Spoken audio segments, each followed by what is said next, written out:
Guys, I hope you're finding yourself. What? Start over.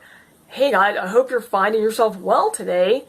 I hope you're feeling good. I hope you're doing well. I pray that Jesus would just fill you, bless you with his love. You know, he's so amazing. I mean, I was feeling very discouraged yesterday, and then boom, it's like God just hits you with that blast of his love again, and you're in his hope.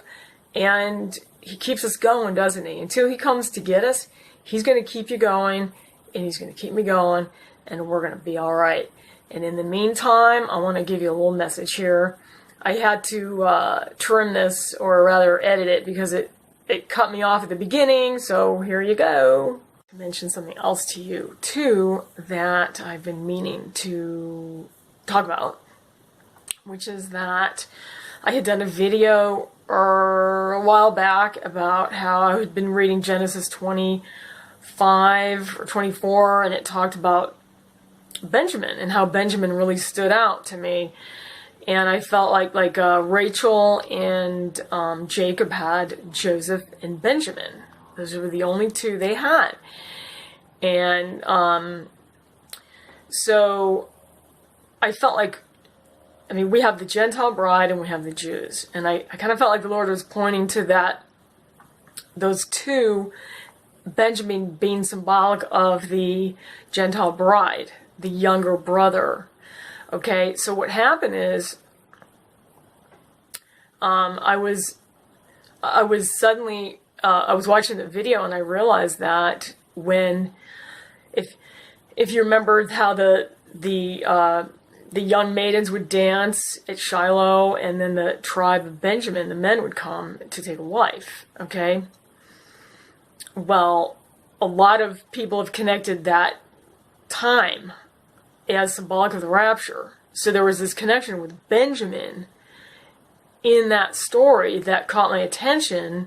And then on top of that, there was that prophecy of Rabbi Kadori that said, you know, when there's elections but no government in Israel, you're going to see the Messiah.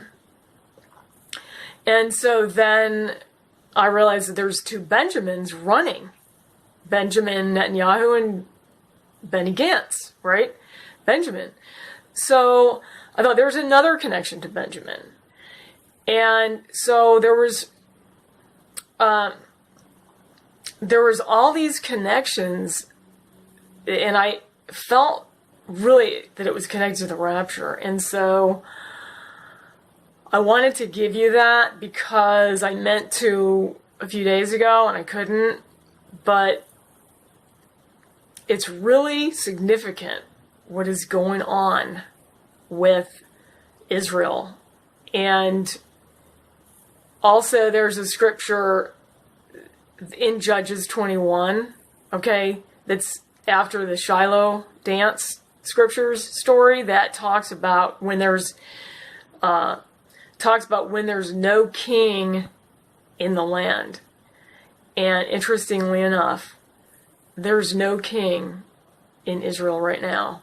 It's a very pivotal prophetic point. That's a triple P there. So, actually that was a very critical, okay, that was a double, sorry. Critical, pivotal point. Pending what? Pending Messiah is coming.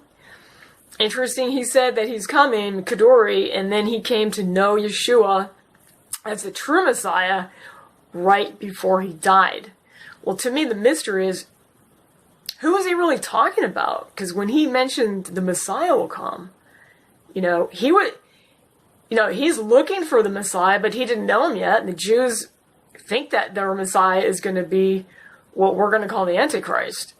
But there's a little bit of a mystery to this one because he found Yeshua at the end. Who's really coming? Are they both coming? I'll leave you guys with that. Love you. See you soon. Every man his wife of the daughters of Shiloh, and go to the land of Benjamin.